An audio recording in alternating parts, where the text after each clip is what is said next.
from these accounts. A blue Arcturian physically appeared in my room, and out of his third eye, he shot a white laser beam into my heart. I was taken to a cave, and there was 4 reptilians that were there, crowded around me. They would emanate actual heat. When they were in the room with me, there was a distinct difference between when they were gone and when they were there, and it was at least 10 degrees. And I asked him if I could hold his hand.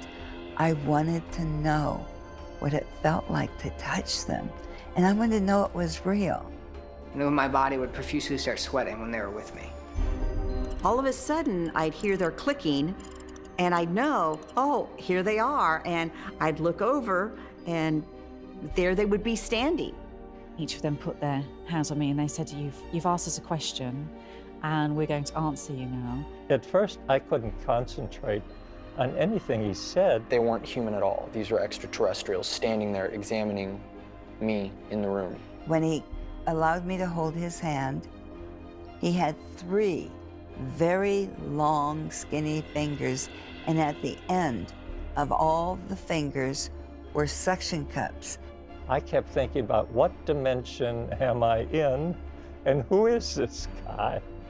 This one is bigger than me. A few of them are shorter than me. Their bodies were making noises that I could hear. I know he was physical because when I asked him if I could hold his hand, it was a solid hand. I knew that they were physical because I could physically see them in my presence as well as hear them. Telepathic communication is based on codes and symbols that anyone can decipher and translate into the language that is stored in their brain. Because the codes are geometric in nature, they are coherent with the brain geometry of all intelligent life. This means all the beings within the universe. When somebody is in the presence of one of those beings, they do hear the talking telepathically. Dan Sherman is a retired Air Force sergeant and intelligence specialist. He tells us about a secret program that the United States Air Force had developed to train individuals to communicate telepathically with an alien race. I got to communicate with an alien species. Let's say if they showed me a picture, my mind would know how to project that in the intuitive communication realm. So I was basically interpreting into intuitive communication what was going into my mind. It definitely did not feel like it was human. Their communications were, first of all, instantaneous. There wasn't a beginning and there wasn't an end in the middle and all that. It would send me numbers like latitudes and longitudes. Eventually, I graduated to somebody intuitively communicating with my mind, and then I was able to sit down and type it out in English. So telepathy is a non-local connection between two people's minds. Telepathic communication is very pure. You get the whole message, you understand it. There's probably words, if we had more words in our vocabulary, they could use them to explain that. It is not English or German or French or Chinese. It is the cosmic universal language. There's probably a connection between telepathic abilities and symbols. So the communication wasn't just like, for example, beings communicating words in my head, but it was as if there was like symbols and lights and like emotion. So you take an entire sentence, let's say, an entire concept, and you basically condense it into a code or a symbol, and you end up with just 3 or 4 codes that actually mean an entire book. And they would have me look up at the ceiling of my bedroom, and they would start pushing through symbols. Like, read these symbols, kind of like a hybrid hieroglyphic. So you have to be trained in understanding how to retrieve the information. It's a language that you don't know, but it gets decoded in your brain and eventually you understand. My conscious mind saw the symbols, but my unconscious mind was able to begin to give them some meaning. You have a human brain that has 10% capacity that learns a human language, stores the language in the brain, and then you can communicate. But you also have the full brain capacity. That is the brain that taps into the universal code, the universal consciousness that is shared by all the other types of intelligent life. So eventually, humans are going to be able to use both the local brain, so to speak, to communicate with other humans, but also tap into their full brain capacity to be able to communicate telepathically with all intelligent life in the universe. More and more evidence shows that there is an interconnected super communication system that is based on symbols, universal codes, and telepathy. Could these universal codes and symbols be the language of the gods among us? If so, what mechanism does the universe use to help us connect with these beings?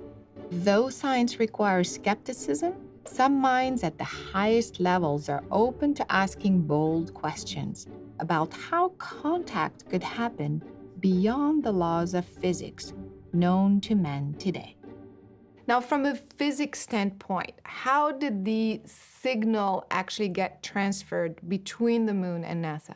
The quantum wave, which is the description of all nature and which is buried inside of our 3D universe's structure, that wave instantaneously propagated the consciousness of the Houston handler to the moon. People receive messages, they download information. Did it just get carried by the wave? Yes, the information is carried through consciousness as waves. It's that tuning that I'm talking about to these quantum waves. That's at the basis of telepathy. To date, laboratory experiments from around the world have shown significant results on telepathic contact.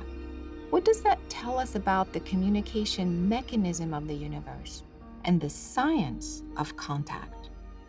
It's not too difficult to imagine that the memory of the human being is still resonant at the black hole, and that sensitive individuals can tune into that because of its physical presence there. We come to realize that there are wave patterns which are common to all species, and these are waves describing things like fear, aggression, I want, I'm happy, oh, this is lovely, bring it on. Those are all wave patterns that any brain will recognize. In a laboratory setting here in my home with another scientist, Dr. Paul Bernstein, present and doing experiments with this extraterrestrial sensing being. Dr. Bernstein and I, in the same room with him, would ask Greg, and when you're on your planet, what does your sky look like? Do you see the sun much the way we do on Earth? And Greg would often lower his head and move it around, just as I'm doing now, and obviously seeking a tuning in. And then he would look up and say, well, what they actually have on their planet is not a star, but 2 stars. And one is a very red star, and it moves the fastest and the first, and the blue one follows behind it. He was eventually able to draw a map describing the position of the star in the sky well enough that I was able to go to star maps that would be unavailable to an ordinary person because they're in the Harvard University Library. I was able to compare his drawn map to the star pattern with faint stars drawn on it and make the connection and identify the star. which Greg claims is his place of origin. And behold, there is an entry that shows that this star is not a single star, but a binary system, or two stars, one of which is red and one of which is blue. So isn't that astonishing? If all information is stored within the surface of the black hole, then Greg's ability to tune in to his planet of origin must have been possible because of the magnetic nature of the black hole. And we made this prediction 10 years ago, and now we're starting to be able to observe and measure magnetic fields surrounding black holes, and we find that they all have, as we predicted, strong magnetic fields. So we're coming to understand that the horizon of our universe is probably very much like the surfaces we see at black holes, except ours is inside out to the black holes we find inside our universe, meaning that the horizon of our universe holds the possibility of all universes out. So, as mathematicians, we have to ask, if this is universe plus universe plus universe plus universe, what is the sum of all of that? And then you have to ask yourself, well, what could that be except the cosmic intelligence itself? The cosmic intelligence stores information on the surface of the black hole, and the magnetized property of the black hole allows the quantum wave to carry the information from one black hole to another, faster than the speed of light. That makes for telepathic communication across the universe.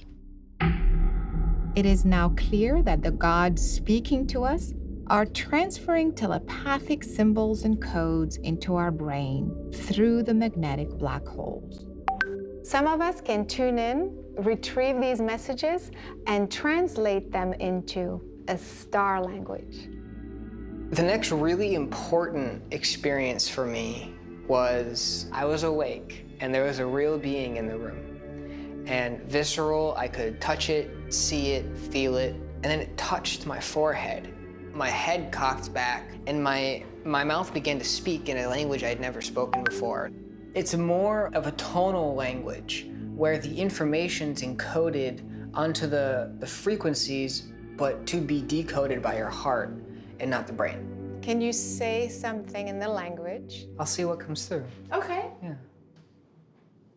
Sua set eleaka e sulu untuk ewe elo amana e sala am at elo ala onkish susuma etala elo lo tu kishisea elo at sa osaritam mana eku e kuleate su shase e omano tu keawa ark itsu numo etu et ulaat et ulaakit sesa ese sala tu shasam. It doesn't exactly translate into English. The key to this language is that it's not transmitting data verbally through the mind. It's transmitting images through the voice. And dolphins do the same thing. Dolphins can transmit pictures to each other of what they're seeing through sonar. There have been times where I have spoken a language that is very representative of a particular civilization or a particular group of beings. And when I would speak it, they would be there on the other side, listening and sending back information. Can you give a message that you feel is important in the star language? That's even better. All right. I'll try this, okay? Ora sa takaya, no tutia takain takatur, itakain na tututi takain moto te takanar, yututi takan titi takotai, ash takotam, itakaet, umata aya tukuin, takata aya, uma takai, ote. One of the cases that was interesting to me was the mother wrote to me saying that her daughter had reacted to some of the star languages that she'd seen on YouTube. And the daughter said, but I can speak those languages too. And she said to her mother, there's 3 of them, but one of them heals water. When I speak at water, I can purify the water. And the mother told me that the water actually tasted differently. The star language comprises codes that can be heard, spoken, but also a message that can be transcribed. These languages are the frequencies that are waking us up, which is another thing that many do after contact. They start to write these strange scripts, which they say come from where they're from.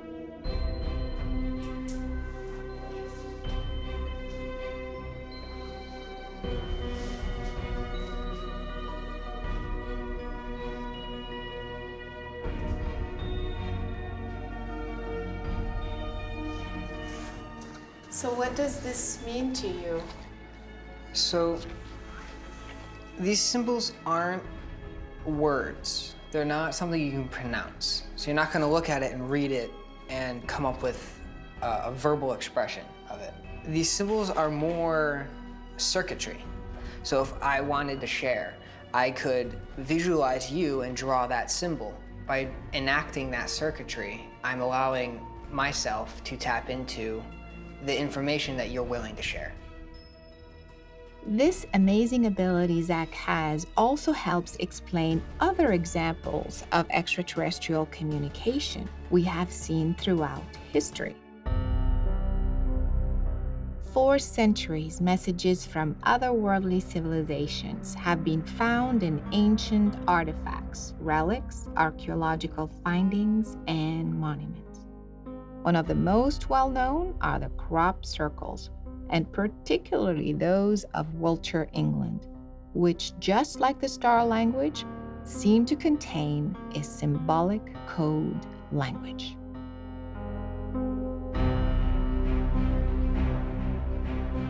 There's a very large variety of meanings of these crop circles that have been happening for decades now. In addition to the astronomical symbols that are shown in crop circles, there are many other things too. There were some crop circles that were showing a Celtic cross, the flower of life. They're executed in our fields in the dark of night.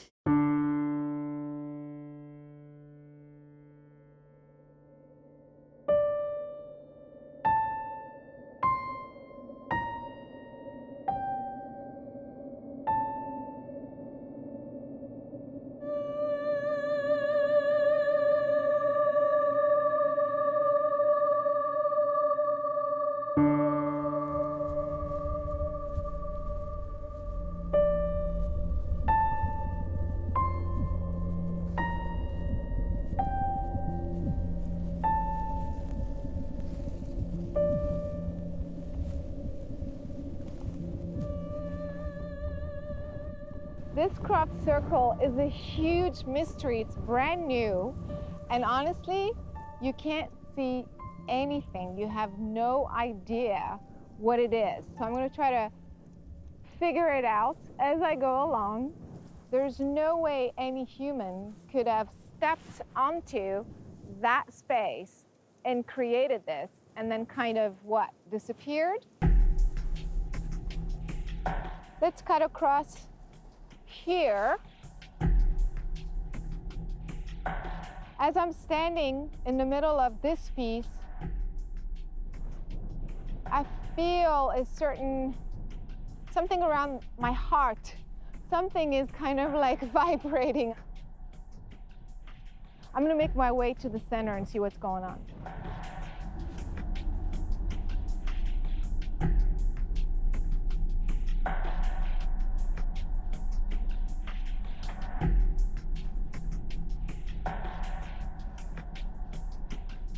So I'm right in the center right now, and I still can't make out what it is. I feel patches of information all around, and I feel I am at a 0 point, the center point of that information. I think we're gonna have to go up there and see from up there what these guys can see looking down.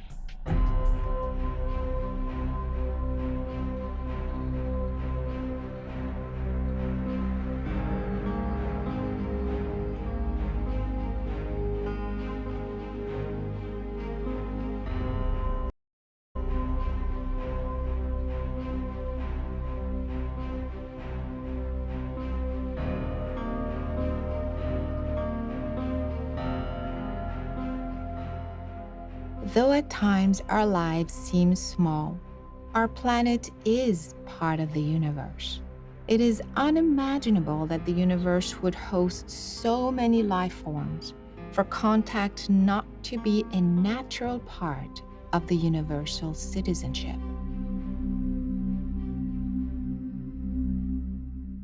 I went in there without any expectations, no preconceived ideas, and I was very surprised.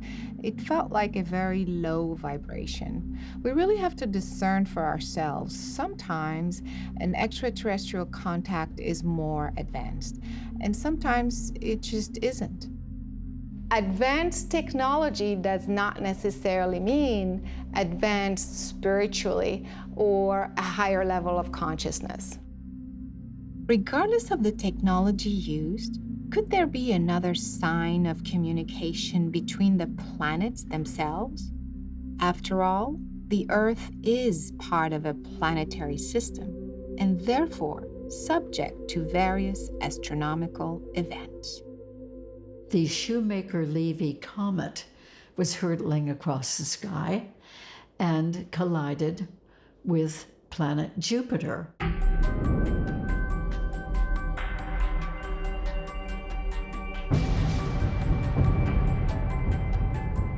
It formed a certain pattern on Jupiter that was a circular pattern with crescent shapes in it. And then every couple of days, the rest of July and until the middle of August, when the next piece of Shoemaker-Levy comet actually collided with Jupiter out there in space, there would be a new crop circle that depicted that same long formation with one fewer circles in it. So every time the comet released another piece into Jupiter, that was reflected in our crop circle series. This extraterrestrial being told me that if I would like to have the experience, I could be taken for the making of a genuine crop circle in England. And just then, I saw the silhouettes of 3 short beings. They all had a wide head at the top and tapering down to a narrow little chin. They came to the bed. They levitated me up out of the bed into the bottom of the craft. They followed me. We were rising up. We flew for no more than a few minutes. And then I was aware, because the craft tipped forward, I could see from the window, and there must have been a light shining from the bottom of this craft, because I could see that we were over a wheat field. And then suddenly there was a very loud whoosh noise. And then it seemed like the whole craft went whizzing around in a circle. The whole making of that crop circle was very quick. It was probably just several seconds. And then we went back to Salisbury, and I was returned to my bed in my room and slept the rest of the night. And lo and behold, that night, a new crop circle appeared in exactly that formation as the impact site on Jupiter. This is an outstandingly wonderful example, in my opinion, of the communication that is happening in the crop circles.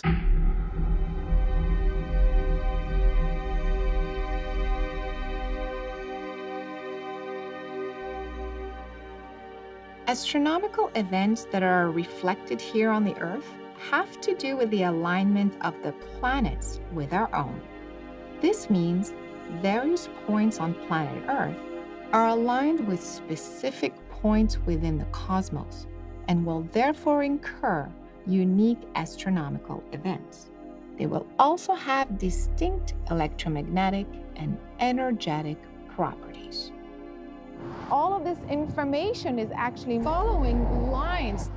it comes through this multidimensional grid system. This means interdimensional information is going to happen instantly in locations like these.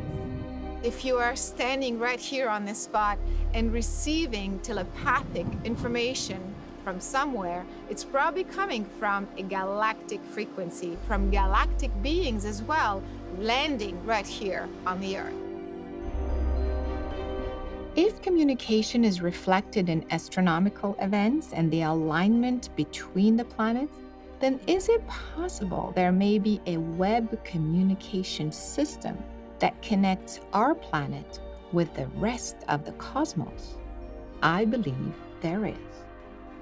We see geometric patterns throughout our planet, in nature, in the human body, the animal kingdom, and the cosmos. If physical matter is based on geometric patterns, then the space that holds matter may have the same intelligent design and create a massive cosmic web connecting every physical matter together, as well as our planet with the rest of the universe. The planetary grid starts at the core of the planet and expands outwards to create a massive hologram of all possible geometric patterns. These patterns align the black holes in such a way as to create pathways in all directions of time and space. This means if I were to stand at this particular black hole or 0 point and look around in all possible directions, I would see a pathway leading to a specific point in the universe, perhaps in this case, to the moon. And if I were to stand right here at this black hole or 0 point, I will also see another pathway leading me straight to Mars. I call the black holes 0 points because they create a warp in the fabric of time-space. This means time-space can exist at the surface of the black hole, but ceases to exist at the center of the black hole. A difficult concept to wrap our heads around, but this theory could explain how communication could travel thousands of miles and arrive on the Earth instantly. It is because the quantum waves can bypass time and space by going through the center of the black hole and arrive at any other possible 0 point within this massive geometric hologram. This would explain why UFOs and spaceships sometimes appear and disappear, or display an erratic behavior, such as appearing here, making a 90-degree angle and reappearing there. This erratic space motion happens because the UFO is using these 0 point junctures to dip in and out of our time-space reality. The holographic nature of this grid system is what makes us connected to one another right here on the Earth, but also with the worlds beyond. All that is required is to tune in and to align our brain receptors with the pathways of space, and the messages from the universe will come pouring in.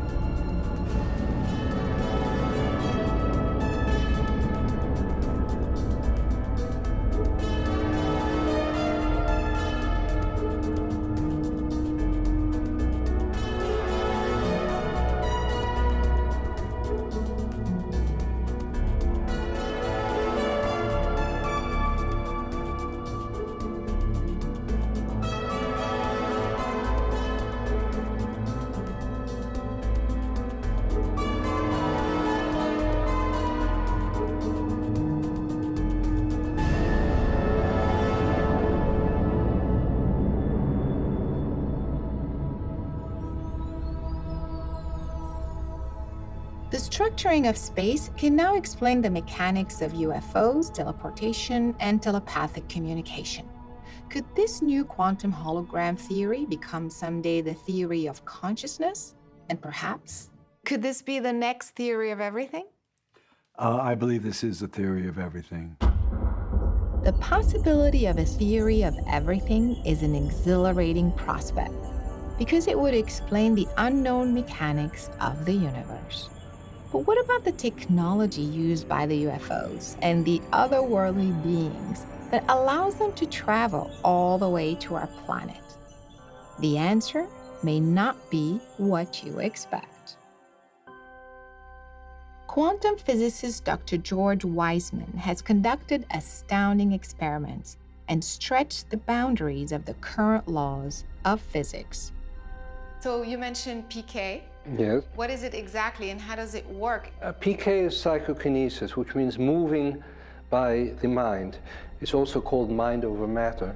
It's the phenomenon that your intention can have an effect in a non-causal way. In other words, in a way that cannot be explained by normal physics. It's a direct influence on another system. Through that, you can actually experience the non-locality of the world and how your thoughts and feelings and what seems to be inside you is intimately connected with the whole. You're in alignment. The more you believe, which means basically you're open to the phenomenon, the better it works. So how is the experiment set up? Well, the experiment setup is that you have a paper spiral with markings on it, suspended by a very thin thread, usually a single fiber or silk thread, so that it's easy to rotate, and attached to the bottom of a cylinder, which then rests on a table and ideally is sealed off so that no currents and so on can enter. And if the environment is also stable temperature, then that spiral will simply hang down and not move, not rotate at all.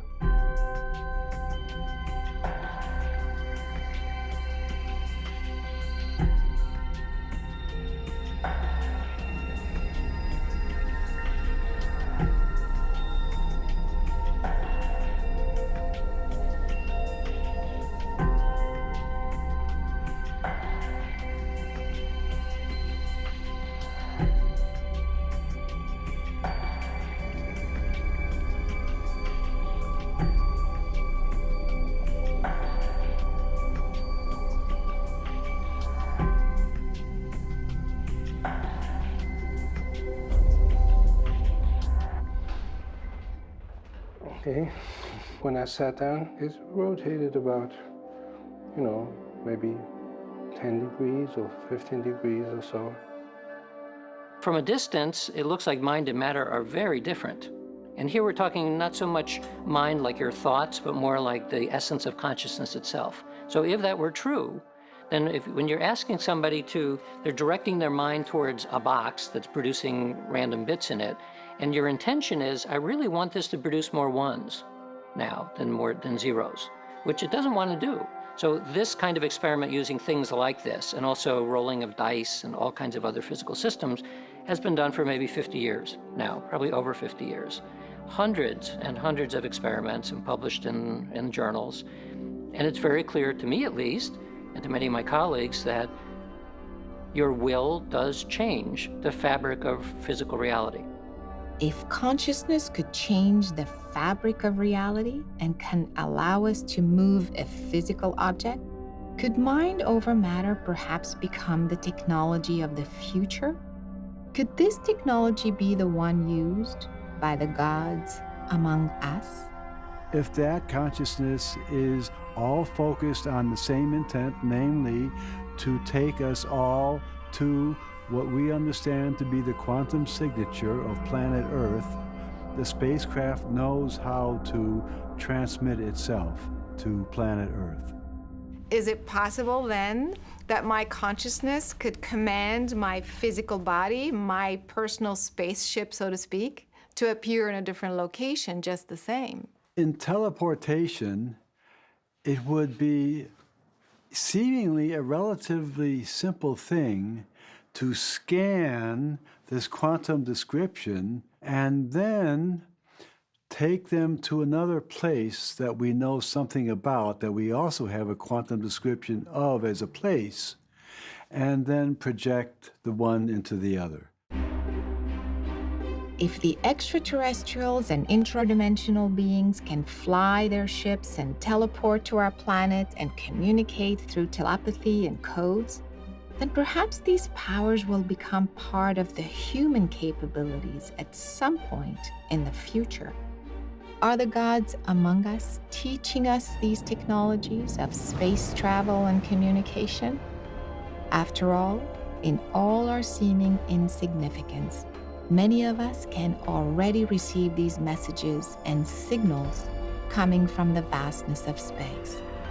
But for now, the future of the human capabilities relies on understanding the human DNA. So what does this show, Glenn? Now we have the value for the DNA before being treated. And the value here is 1.30 kiloohms. So that's our starting value. Treatment number 2. So we're going to stick the electrodes into the DNA. And then we're going to take our measurements of electrical conductivity. In this experiment, we're doing it at a very specific frequency, the resonance frequency of the DNA itself. The control might be less, so it could actually shift the frequency. And if it shows that the frequencies are shifted to higher frequencies, that supports the whole dogma in the field that spiritual energies are associated with higher frequencies. Raise your vibration. Raise your vibration, exactly. So this is a way here to actually prove or support that. Now, if we can analyze the conductivity value, it turns out that there were specifically 2 frequencies that got turned on and activated. The signal strength was much stronger after being treated by you. And you can see there was a very large stimulation in both frequencies. From the kind of magnitude of the changes that I've been seeing in the past when energy treats the DNA, this is a robust, strong effect. Good work. Hey. This experiment showed scientific evidence that the energy of the spirit being I invoked had influenced the DNA sample and boosted its electrical conductivity in a significant manner. This could show that the presence of any spirit, extraterrestrial or intradimensional being, could also have a significant and tangible effect on the human DNA. For the past 25 years, Dr. Rubik and Dr. Jabs have been at the frontier of science in the field of biophoton research. Their experiments can bring more evidence about the presence of non-physical beings within our physical environment. We're looking at a number of different ways. One is to measure the light coming from the human body in different states of consciousness. For example, from the palm of the hand, the fingertips, from the chakras down the midline, and actually all the parts of the body, but those are the main emitters. We're actually counting the photons of visible light. Okay, this is our sensor suite, that's how we call it. Trained individuals were able to open their third eye around here at will, and when they did, the photon emission went up. The changes can vary, say, between 30% and 400%.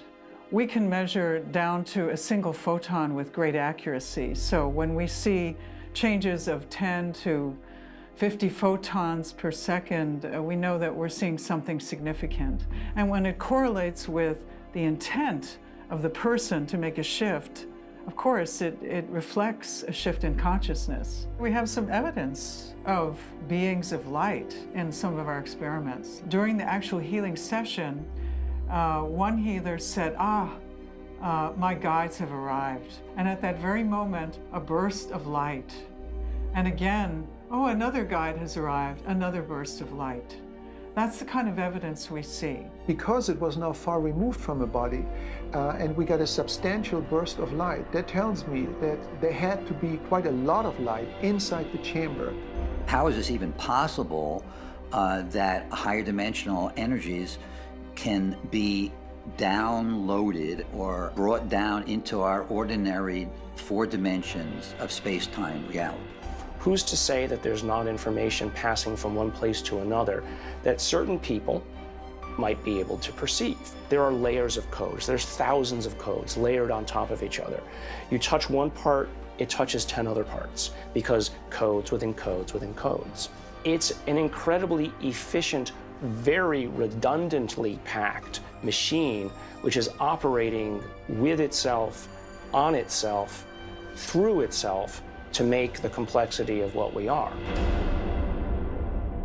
As we peer into the vast universe, trying to detect faraway intelligence, the step we must take is to think differently about what exactly we are looking for. The message is not one piece of information sent from one place to another. The message is everywhere. It is embedded within the very fabric of the universe, on the surface of the black holes, and carried into our brains by the quantum waves. These messages appear in the form of symbols and telepathic codes, but they can also appear as a true life experience in our dreams. And this man walks over to me, and he's wearing a tuxedo, a suit, and he's, short black hair, and he's very proper, very straight. And he explained, well, this coil is tuned to the resonant frequency of the Earth, and you're hearing the music that the Earth gives off. And he said, this is one of my prized coils. And he said, do you know who I am? And I said, no. And then he said, my name is Nikola Tesla. And he said, the reason we are having this experience is because I am to transfer information to you, and you are to know this. And he turned his coil on, and sparks began shooting everywhere. And then this aluminum disc levitated in the air and then turned into liquid in midair. And he began putting his finger in and out of it. And he said these words, and I'll never forget them. If you have an electromotive force with an electrostatic charge, you will achieve levitation. And then he said levitation, the word, should not even be used. It is electrogravitic repulsion. Dreams can be very powerful because they take us on a journey into the subconscious mind. Throughout the years, I had to delve into the subconscious world to understand more deeply the effect of the contact experience on my own consciousness and that of others. Contact with an extraterrestrial or interdimensional being can leave a traumatic impact on our consciousness.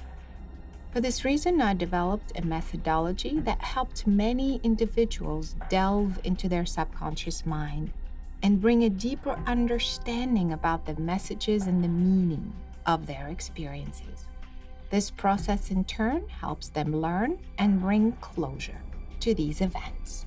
Okay, close your eyes and breathe in through the nose. Exhale through the mouth. And just relax. Quiet your mind, quiet your thoughts. And again, breathe in through the nose, deep, deep breath.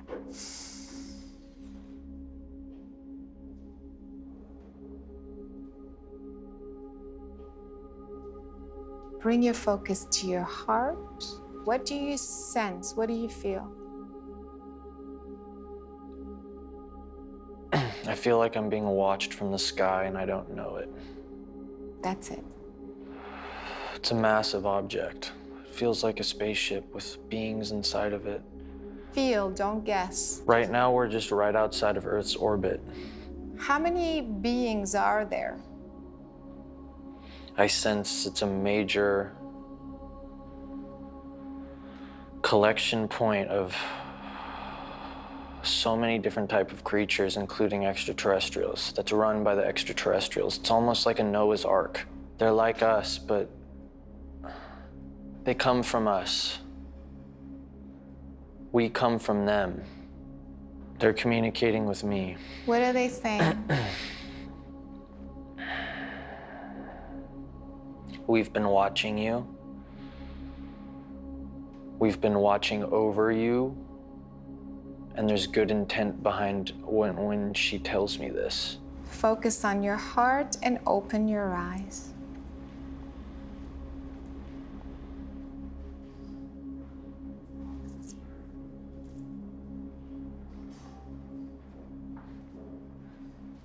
I feel that these beings were actually watching you, so you were right on with that, for a while.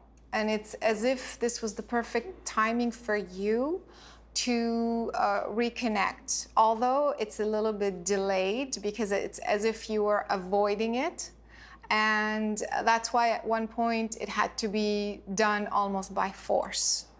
That's why it feels a little bit like an abduction, a missing time. So that explains why it's so traumatic. You are a genetic code. We are all a genetic code.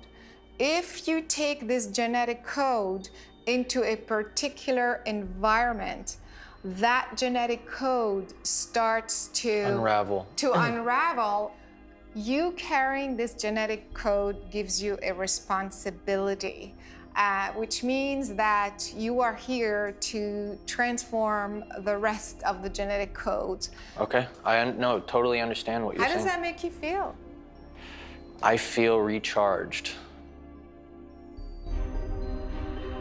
Contact has been happening through visitations, messages, dreams, and meditation, or, like Joe, through missing time.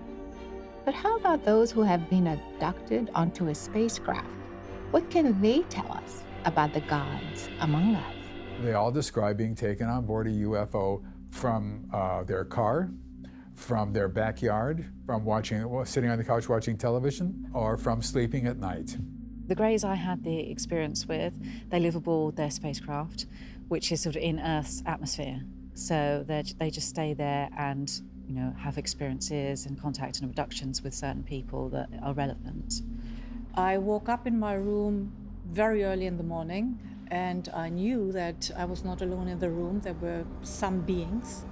I was scared to death. I could see silvery, shiny discs like CDs flying through the room. And suddenly I realized there were golden globes circling the room. At one point, I noticed that an energy link had been established to me. And I was pulled up. Like being sucked up in the tube of a vacuum cleaner. I was sleeping, and there was a very bright light which woke me up. I sat on the side of the bed and I could see a very bright light coming through the window. And I just instinctively knew that it was a craft and I was about to have contact. I remember a vibrational feeling through my body while I was being transported to the craft that I compare to being at a concert or standing next to a speaker system and having your whole body vibrate from the sound. I saw a red mark on my solar plexus, and that was obviously where the energy link had been established. The craft was a disc-shaped object, silver, very shiny, and had sort of very bright white doorway that I went through to get on board the craft. Well, I got up, stood up, looked around, and realized I was in a very circular room. The room was very minimal. It was circular in shape. And I thought, now, where am I now? There was quite a few Greys of different heights. Some were quite tall, some were quite short, some were sort of, middle height. And telepathically, a communication started. A voice said to me, "Don't be afraid. I am the leader of this group. We come in peace." Her intent at this point was to just comfort me, was to tell me everything's gonna be okay, don't worry. Your friends are in another room, you're fine. This is all supposed to happen right now. They're going to be in a waiting room with maybe 20 or 30 other people sitting on a ledge that circles the waiting room. Now, there were already about a dozen other humans there. Then an alien comes in, a gray alien, and takes one of them out and takes him into a room with a table, or 2 tables, or 10 tables, depending on the size of the UFO, 100 tables. This huge room was filled with people. And they had a crystal bed. I was laying on a table, and I would describe the table as almost like a Greek marble. They did do a healing session on me, so they told me to lay down on the bed. I see the monitors in front of me. They seem to be projecting or showing cellular structures inside my body. They put different types of lights into it, depending on what type of healing they're doing and what the person's suffering with and what part of body they're working on. They then do a, quote, examination. We call it an examination because we don't know what they're doing. They may see themselves on the table, they may see genetic material taken, but they also will find out there's been a healing procedure done. And I felt very safe and secure afterwards because they came in peace. It's astonishing how many people all around the world all saying the same thing. If you look at the population of the world, it's 203 million people around the world who are abductees.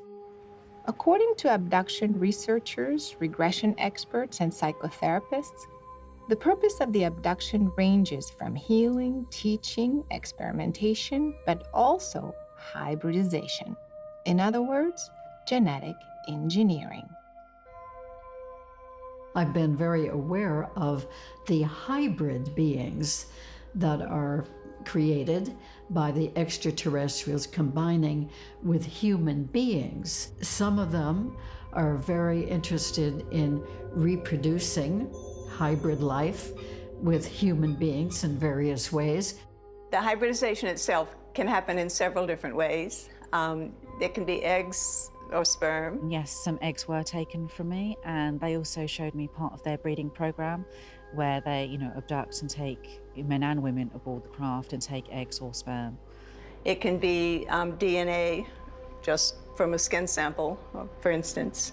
It can be what's called an energetic imprint. There was this live being. There isn't any particular sort of head or facial features, but sort of very long tentacles, and it's the tentacles that will actually go up inside the female and take the eggs. And again, with the sperm, it'll actually sort of go down the penis and collect the sperm. They take the sperm and eggs, they then inject alien DNA. Extraterrestrial genetics of usually a few different extraterrestrial species were added to them. They then insert the zygote into the woman, who then carried that embryo, fetus, to full term and gave birth in the way that we all do here on Earth. Maybe in the 11th week or whatever, they take it out and then they put it into a tank filled with a brownish liquid.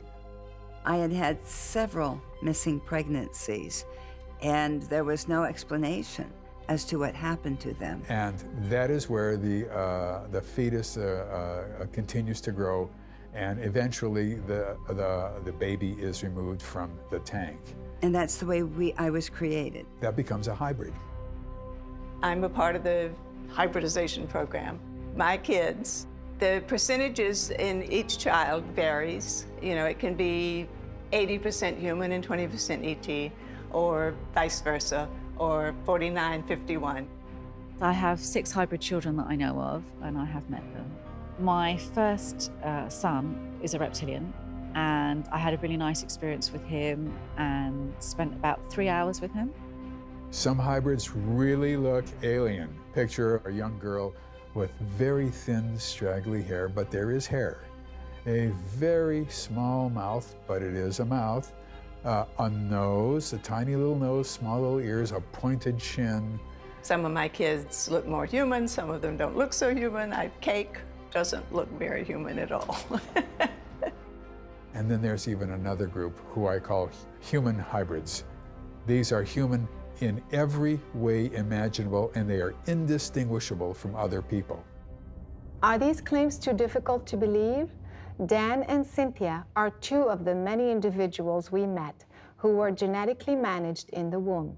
They tell us their amazing story firsthand.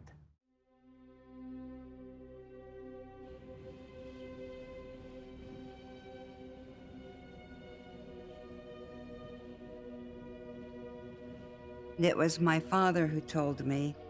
He said he had agreed to allow my mother to be impregnated without her knowledge with a hybrid child.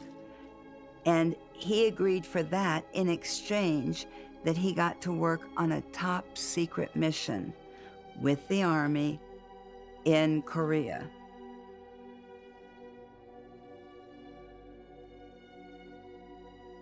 I was in the military, and I was called in right after I got cross-trained into a new career field, which required a top secret clearance. The doctors told my mother that I was born without an amniotic sac, and my mother didn't understand it, and nor did the doctors, of course, understand it. He told me that I was a result of a genetic management procedure that the military had done with an alien race. And I was the progeny of this particular experiment. The doctor felt that there was something different, that she may have gotten pregnant twice. I was genetically managed in the womb. I was conceived normally, and then in conjunction with the U.S. government and the aliens, they abducted American female to genetically manage their embryos so that they could have this ability to intuitively communicate. Supposedly, you cannot carry a fetus without an amniotic sac. My twin sister, born 20 minutes later, had an amniotic sac on her. We had totally different blood types and tissue types. I was told that the entire reason for Project Preserve Destiny was to train a cadre of individuals to be able to communicate worldwide, to form a worldwide communications network without electromagnetic energy. So, intuitively communicating didn't need electromagnetic energy. When my twin sister was 5 years old and they discovered she had muscular dystrophy, this is when we discovered she and I were not compatible. They could not take muscle tissue from me and grow it in my twin sister because there was too much difference. So they managed me genetically so that I could have this heightened sense of, or a heightened ability to communicate. The other thing was when I had an accident in 1993 and had to have abdominal surgery, the doctor informed me at that time that she did me a favor, that she went in and found that my organs were growing on the wrong side of my body. And so she put them on the right side that they were supposed to be on, that humans are on. And she said I must have had a surgery where the doctor just put them back in the wrong place, which didn't quite make sense. I think it's important that the world know that we have been visited. I mean, it's one of the most important things in the history of mankind. I mean, if the question is, have we been edited, it's been so subtle that whoever it is that might have done it knew that we might be looking, and they did it in a way that we could never figure out. Now, I'm not saying that it's been done. I mean, that's just pure speculation. I'm giving the audience a way to think about it. The editing needs to be subtle, right? If we decide ourselves to undertake editing, we have to realize that any place we touch is actually interacting with dozens, if not thousands, of other sites, because codes within codes within codes. If the gods among us are teaching and healing us, what would be the purpose then of the hybridization program? There's a goal here. This is a goal-directed phenomenon. They've been working at it for years and years and years. They're here for a reason. These hybrids, they were created by these extraterrestrial beings so that they could have someone who's made up of them and human enough to get along here, so that they could be helping to upgrade humanity. My favorite question when people ask me about the subject, do you think they're living here? Do you think they're walking among us? I love that question because I got to say, absolutely not. There's no evidence whatsoever that aliens are living among us. And I felt sane. I felt normal. I felt like I could say no. That was great. I can't say that anymore. There is much controversy and discrepancies regarding the current DNA testing to verify the hybridization process. How could we prove that such DNA engineering with an extraterrestrial being, or at least the partial mixing of the genetic code, could be possible? The answer could lie in the complexity of the DNA itself, which doubles every 600 million years. It turns out that the DNA does have a Moore's law that about every 600 or so million years, the DNA complexity has doubled. That's interesting, but if you take the timeline back as to where it intersects when life must have begun, it's about 9.5 billion years ago. right? That's interesting. Why is that interesting? Because Earth has only been around about 4.5 billion years. If the DNA existed prior to humanity and Earth itself, then it must have originated somewhere else in the universe, which makes the human DNA not so human after all. Now, more than ever, unraveling the mysteries of the DNA could get us a step closer to the science of contact with other alien races. So Glenn, I'm so excited. I want to hear about the results of the experiments we did together. I know you took 2 measurements. They're both electrical measurements on the DNA, so what we're really measuring is the ability of the DNA to conduct electricity. And that's what we did in the first experiment. In the second experiment, I did something completely different and measured the frequencies of the energy in the molecule. And this is a technique that's called spectroscopy in the scientific community, where you measure the response of the biological system to specific excitation frequencies. I had to analyze the data from 15 different sequential measurements that I did and pool all the data together, and then I can make conclusions about which frequencies are actually stronger or weaker and which frequencies are turned on by the presence of your energy. But what I saw with you that was most unusual is that this particular frequency over here, which is 94 kilohertz, was not there in the DNA before you treated it, but it appeared after you treated it. So where did this 94 kilohertz frequency come from? It came from you, or your energies that you were working with. They must have resonated at that frequency in order for DNA to start resonating at that frequency. How significant is that? Actually, it's enormous, because the fact that DNA can take on new frequencies and can take on a frequency of another substance or another person is a new discovery. And that's a very revolutionary concept, that energies from higher dimensional beings can be transferred to us via our DNA, and that they don't actually have to inject their DNA into our bodies. They can transfer it energetically. It's actually revolutionary and quite remarkable and unexpected. It is now clear and scientifically demonstrated that the consciousness of one being can not only be transferred to another, but can actually alter the very frequency and therefore modulate the mechanism of the DNA. The implications are very profound indeed, because you're having a conversation with someone and you exchange ideas and you exchange emotions and you exchange energy. The idea that your DNA could be influenced and modulated by the presence of another person is obviously very profound. It's almost certainly not an accident that all DNA is spiral in form, and consciousness waves are spiral in form. And it's possible then that a beamed, intended quantum wave interacting with DNA would excite frequencies that realign the DNA just enough that it becomes resonant to a new frequency. All of these anomalies that university professors don't know how to talk about, and so they just deny their existence and say, oh, that's just psi phenomena. They're not important. Well, what if they are?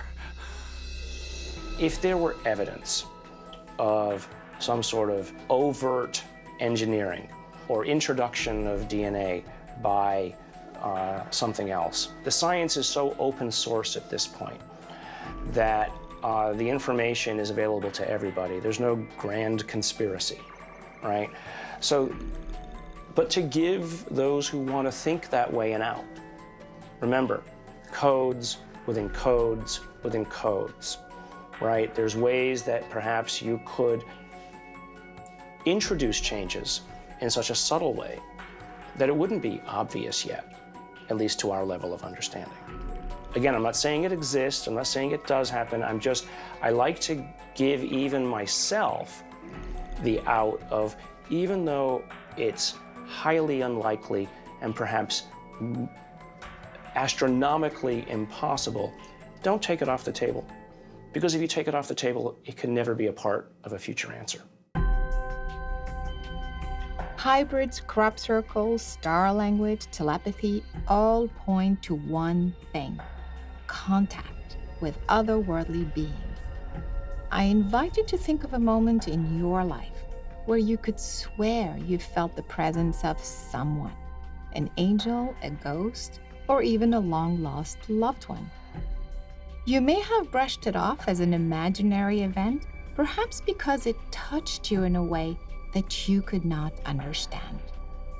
You now have a scientific explanation for your experience, and you may simply realize you may have had a very close encounter with the other side. But is there a purpose for these encounters? Do the gods among us have a mission here on the earth? So there are many different types of beings, and there are many different agendas that they have. Even though they may have self-serving agendas, some of them for sure, there are others that are here to see us grow as a species. When we detonate nuclear energy, that tears the fabric of space. It stretches it in ways it wasn't intended to be stretched. Some of it may very well be that we've reached a point of technology now where if we're not careful which road we go down, we could very well destroy ourselves, and we're going to affect the cosmic family as well. And that's alarming to other participants sharing the same quantum space, and they say, this has got to stop. This is not aligned with the purpose and direction of the universe. These people need help. So I think there's a rapid upgrade to get us from the 3-year-old with a loaded gun to realizing as an adult that a loaded gun kills people. They will lead us into telepathic abilities. They will lead us into abilities to heal ourselves, to literally change our body. This is the bigger picture, the world and humanity as a whole. Just like here on Earth, there may be different agendas, some good, some bad. We don't have to be a special product of an alien or a government project. We all have the ability and free will to tap directly into the knowledge of the cosmos and align ourselves with the energies and the beings of our choosing. But what will it take for the truth about the extraterrestrial presence to surface on the Earth and become common knowledge for everyone? I started working with Dr. Edgar Mitchell, the Apollo astronaut, for 5 years. We researched the extraterrestrial presence. So Edgar and I wanted to go to the White House to meet with Barack Obama and John Podesta. And so I began an email exchange and a phone exchange from my email to John Podesta's email. We framed our meeting about disclosure. And then suddenly, Podesta was getting ready to work with Hillary Clinton and her campaign, and so it never happened. All of the communication that I had, they'd all gone into WikiLeaks, which, to my way of thinking, is the perfect kind of disclosure. The fact that John Podesta's office was talking about setting up meetings on disclosure with not only himself, but also the president. If their presence is revealed, the winners being the ordinary people who will now find that they are part of a bigger plan, their life has more meaning than they had come to know. If there is one thing I've learned, is that there is always more to discover about the universe and about ourselves. For all the vastness of the cosmos, the key to moving humanity forward is moving the individual first. I realized that who I thought I was before, a mother, a professional, a wife, a community member, that all of those parts of me were still in place. And so all of a sudden, this extraterrestrial nature that I began to be aware of opened up the fact that there was an extraterrestrial component that I needed to begin to integrate into understanding who I was, how I went about my life, and it began to make sense to me why I could communicate with all these ETs. I could communicate with the ETs because I was an ET. My mission is to facilitate the transmission of very important spiritual basics that will help all of us here develop our own, spiritual abilities. My mom always loved to ask me that question. Who are you? What do you want to be in life? What are your dreams, And I said, I came here to help save the planet, Mommy. What comes next is that together, extraterrestrial experiencers create an extraterrestrial reality. It offers help to a troubled civilization. During my experiences when I was aboard crafts, I saw children my age on the craft, so I know there are thousands of children around the world who have all had very similar experiences to me. It is time for humanity to really wake up and to be aware and accepting of the fact that we are not alone in this universe and that the universe is full of intelligent beings. Human beings are so amazing, but they've got to believe it first. It's not us versus them. It is more that we are all consciousness, part of a much bigger story, and it just happens that humans are a type of consciousness and other beings are another type of consciousness collaborating together in one time-space dimension or another, but all for the same purpose, which is the evolution of species and the evolution of the universe. We have to become one with one another and even beyond that Gaia and one with the cosmos. Do you find it exciting to think that you might be, or all of us as individuals might be part of such a grand design? And doesn't it expand your vision of the possibilities of your existence and of life itself? Wow, isn't this a fascinating grand vision? It is the remembrance of who we are in our totality, of where we've come from to get to where we are now, and being grateful and appreciative and understanding of who we are and our roles that we play as humans on this planet. There you have it. You have the potential to awaken to the bigger picture and accept your galactic and universal citizenship if you so choose. I showed you the evidence, but no matter what I or the experts say, when you have the experience, you will find your own truth. So perhaps the first step is to consider that it is no longer about the gods among us, but rather that you may be a god among the gods.